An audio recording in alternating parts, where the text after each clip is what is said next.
Dalam sambutannya, PJ Wali Kota Kediri Zanariah mengungkapkan keberadaan Karang Taruna juga diyakini dapat menjadi jembatan komunikasi anak muda terkait informasi dan kebijakan terkini pemerintah. Untuk diketahui pemirsa, saat ini keberadaan Karang Taruna diyakini dapat menjadi jembatan komunikasi anak muda terkait informasi dan kebijakan terkini dari pemerintah. Salah satunya karena faktor usia dan gaya komunikasi yang sefrekuensi sehingga bisa disebarluaskan kepada teman-teman lainnya. Hari ini karena faktor usia dan gaya komunikasi teman-teman semua, Karang Taruna itu sefrekuensi. Jadi kebijakan kita di pemerintah ini lebih mudah untuk disampaikan ke lingkungan teman-teman semua.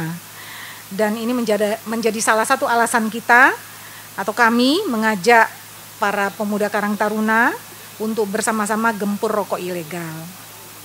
Harapannya dengan memahami dampak buruk dari rokok dan barang kena cukai ilegal ini, teman-teman yang hadir di sini dapat membagikan informasi ini pada pemuda-pemudi yang ada di lingkungan masing-masing, sehingga terbentuk kesadaran sikap dan perubahan perilaku secara kolektif terhadap penggunaan rokok ilegal itu.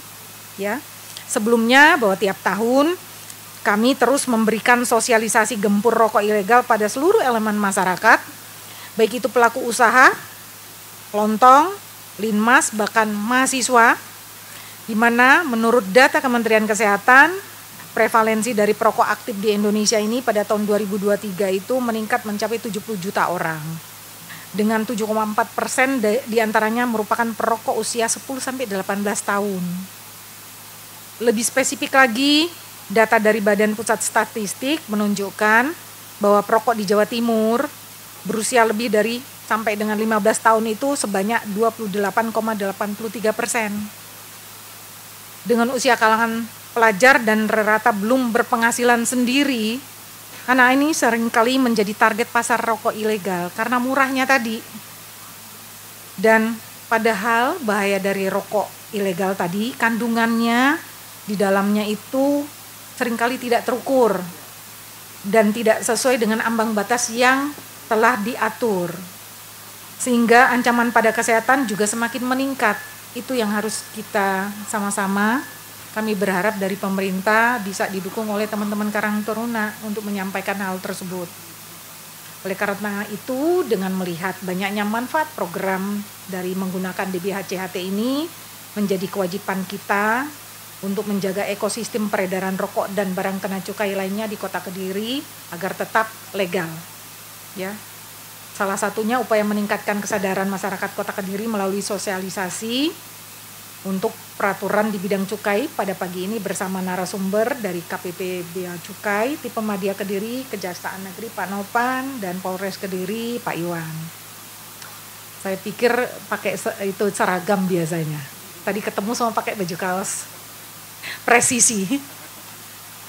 Usai dari acara ini, saya berpesan tolong sampaikan informasi penting pada masyarakat luas. Dengan begitu secara tidak langsung, teman-teman generasi muda ini, Karang Taruna, ikut berperan dalam kampanye gempur rokok ilegal dan memajukan perekonomian Kota Kediri.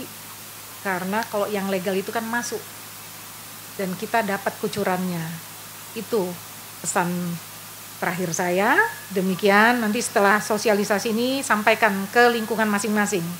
Karena kita nggak punya cukup banyak juga untuk bisa mengumpulkan semua, ya. Makanya kita dari lapisan masyarakat yang disampaikan Pak Samsul tadi akan kita gilir. Nah, dari lapisan masyarakat itu bergerak ke lingkungan masing-masing untuk menyebarkan, mensosialisasikan kembali.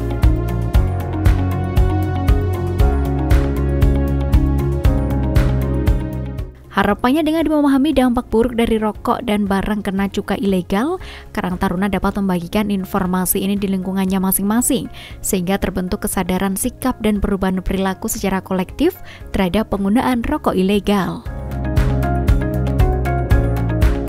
Kenapa kita mengundang semua komponen perwakilan itu? Karena apa? Supaya informasi ini tersampaikan secara benar. Supaya masyarakat ikut berpartisipasi dalam menggempur rokok ilegal. Karena cukai ini adalah salah satu sumber dari pendapatan daerah. Jadi kita dapat bagi hasil DBH JHT ini dari peredaran rokok yang legal. Kalau sampai di masyarakat itu beredar rokok ilegal, ini akan mengurangi pemasukan daerah di sektor cukai.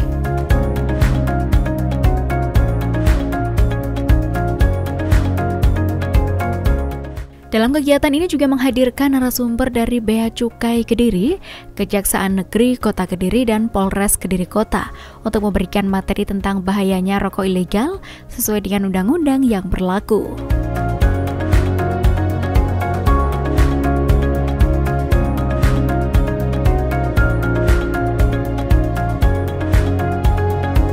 Di sini ada beberapa peran dari Polri, khususnya terkait penanganan rokok ilegal atau terkait cukai ilegal atau mungkin kepabeanan.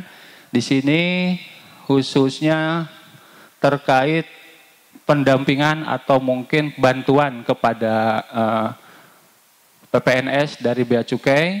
Di sini ada beberapa item, baik itu mulai dari kegiatan penyelidikan, mungkin ini yang poin pertama ini tentang pengawasan, pengamatan, penelitian atau pemeriksaan. Ini proses awal.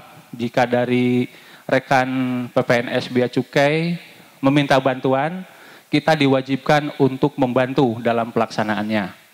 Kemudian dalam hal SPDP atau surat pemberitahuan dimulainya penyidikan ini telah diterima penyidik Polri atau sudah ditembuskan ke kami, maka secara otomatis penyidik Polri itu harus siap mendukung proses penyidikan yang dilaksanakan oleh PPNS dari Bea Cukai tersebut. Jadi kami tidak boleh lepas tangan, kami tidak boleh tidak mau tahu, justru disinilah sinergitas antara kami, penyidik dari kepolisian, dengan penyidik dari Bea Cukai terkait cukai ilegal ataupun cukai palsu ataupun kepabeanan tersebut. Dan yang terakhir yaitu dari kami juga, dari penyidik kepolisian, bisa menerima limpahan perkara dari penyidik PPNS Bea Cukai jika syarat-syarat yang dikecualikan itu terpenuhi.